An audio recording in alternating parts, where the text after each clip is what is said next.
नमस्कार, आप देख रहे हैं हिंदी टीवी न्यूज और मैं हूं आज के बुलेटिन में आपके साथ अविरल जैन। हिमाचल प्रदेश की छोटी से छोटी और बड़ी खबरों पर है हमारी नजर। खबर कहां से देख रहे हैं कमेंट करके जरूर बताएं और अपने आसपास की किसी भी अप्रिय घटना को हमसे साझा करने के लिए व्हाट्सएप ग्रुप अभी हमारा ज्वाइन करें। हिमाचल विधानसभा उपचुनाव आज शाम थम जाएगा। चुनावी शोर, 10 जुलाई को मतदान। नालागढ़, हमीरपुर और देहरा में 10 जुलाई को होने वाले उपचुनावों के लिए सोमवार शाम को चुनावी शोर थम जाएगा। शाम 5 बजे के बाद राजनीतिक दल रैलियां, जनसभाएं नहीं कर पाएंगे। हालांकि डोर टू डोर प्रचार जारी रहेगा। हमीरपुर, नालागढ़ और देहरा में उपचुनाव के लिए निर्वाचन विभाग ने तैयारी पूरी कर ली है। बुधवार को 3 विधानसभा क्षेत्रों के 315 मतदान केंद्रों पर सुबह 7 बजे से शाम 6 बजे तक मतदान होगा। 6 बजे के बाद भी जितने लोग मतदान कक्ष के बाहर कतार में लगे होंगे वह सभी मतदान करेंगे। नालागढ़ में सबसे अधिक 94,755 मतदाता हैं, देहरा में 86,520 और हमीरपुर में 78,065 मतदाता मतदान करेंगे। भाजपा और कांग्रेस नेताओं ने झोंकी ताकत, देहरा बना हॉट सीट। हिमाचल प्रदेश के 3 विधानसभा क्षेत्रों में उपचुनाव के प्रचार के अंतिम दौर में भाजपा और कांग्रेस ने पूरी ताकत झोंक दी है। सोमवार को प्रचार थम जाएगा और इससे पहले भाजपा और कांग्रेस के नेताओं ने फील्ड में सक्रियता बढ़ा दी है। निर्दलीय विधायकों के इस्तीफे के बाद देहरा, नालागढ़ और हमीरपुर सीट खाली हुई है, जिसके बाद तीनों निर्दलीय विधायक भाजपा टिकट पर चुनाव लड़ रहे हैं। इस समय देहरा हॉट सीट बनी है। इस विधानसभा क्षेत्र से मुख्यमंत्री की धर्मपत्नी कमलेश चुनाव मैदान में है। श्रीकांत शर्मा के दौरे के बाद एक्शन मोड में आई बीजेपी। अनुराग ठाकुर ने की ताबड़तोड़ रैलियां। भाजपा के प्रदेश प्रभारी श्रीकांत शर्मा के दौरे के बाद भाजपा अधिक सक्रिय दिखाई दे रही है। जिस प्रकार से श्रीकांत शर्मा और पूर्व मुख्यमंत्री प्रेम कुमार धूमल की शनिवार को बैठक हुई, उसके उपरांत पूर्व केंद्रीय मंत्री अनुराग ठाकुर ने रविवार को ताबड़तोड़ रैलियां भाजपा प्रत्याशी आशीष शर्मा के पक्ष में की। उन्होंने साफ कहा कि आशीष को जिताना है और भाजपा को मजबूत बनाना है। भाजपा मजबूत होगी तो भाजपा के नेता भी मजबूत होंगे। नेता तो अनुराग स्वयं है। जिस प्रकार से प्रधानमंत्री नरेंद्र मोदी ने अनुराग ठाकुर को दिल्ली बुलाया, पार्टी के राष्ट्रीय अध्यक्ष जेपी नड्डा से मुलाकात और दिल्ली में उन्होंने संसद में भाषण दिया, उससे संकेत ये आते हैं कि आने वाले समय में अनुराग को बड़ा पद मिल सकता है। दिल्ली से शिमला का हवाई सफर अब टैक्सी से भी सस्ता, ऑफ सीजन की सौगात। ऑफ सीजन में दिल्ली से शिमला का हवाई जहाज से सफर अब टैक्सी से भी सस्ता हो गया है। गग्गल से दिल्ली तक करीब 470 किलोमीटर सफर हवाई जहाज में 1.25 से 1.5 घंटे में पूरा हो रहा है और किराया 2,990 से शुरू होकर 4,500 रुपए तक है। वहीं टैक्सी से धर्मशाला से दिल्ली तक का सफर 13 से 17,000 में पड़ रहा है। यहाँ होटल में 40 से 50% की छूट होने के बाद भी ऑक्यूपेंसी 30 से 35% तक दर्ज की गई है। वहीं इस मंदी और ऑफ सीजन का असर हवाई उड़ानों पर भी पड़ रहा है। पर्यटन सीजन में 15 से 20,000 रुपए तक रहने वाले दिल्ली धर्मशाला हवाई रूट का किराया 2900 रुपए से शुरू हो गया है।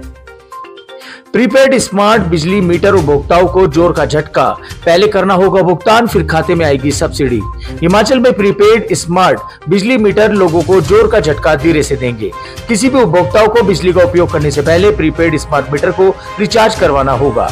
इसके बाद उन्हें डीबीटी यानी डायरेक्ट बेनिफिट ट्रांसफर के तहत पैसा वापस आएगा। प्रदेश में वर्तमान में 12 लाख उपभोक्ता 125 यूनिट से कम बिजली उपयोग करते हैं। इन्हें भी पहले रिचार्ज करवाना पड़ेगा, उसके बाद ही सब्सिडी उनके खाते में आएगी। अभी प्रदेश के घरेलू उपभोक्ताओं को 125 यूनिट तक निशुल्क बिजली मिल रही है। सत्ता में आने से पहले कांग्रेस ने 300 यूनिट निशुल्क देने का वादा किया था, लेकिन अभी यह वादा पूरा नहीं हो पाया है। अगर प्रदेश सरकार 300 यूनिट बिजली निशुल्क करने की गारंटी को पूरा करती है तो ऐसे उपभोक्ताओं की संख्या 24 लाख तक हो सकती है। हिमाचल में बिगड़े मौसम के मिजाज, प्रदेश की 41 सड़कें बंद। भारी बारिश का येलो अलर्ट जारी। हिमाचल प्रदेश में आंधी और आसमानी बिजली के साथ बारिश की संभावनाएं बढ़ गई हैं। मौसम विभाग के मुताबिक तापमान में कुछ वृद्धि होने का अनुमान है। वहीं अधिकतर स्थानों पर मौसम के साफ रहने का अनुमान है। कांगड़ा, शिमला और चंबा में बाढ़ की चेतावनी जारी की गई है। मंडी, सोलन और सिरमौर आंधी और भारी बारिश का होने का येलो अलर्ट जारी किया गया है।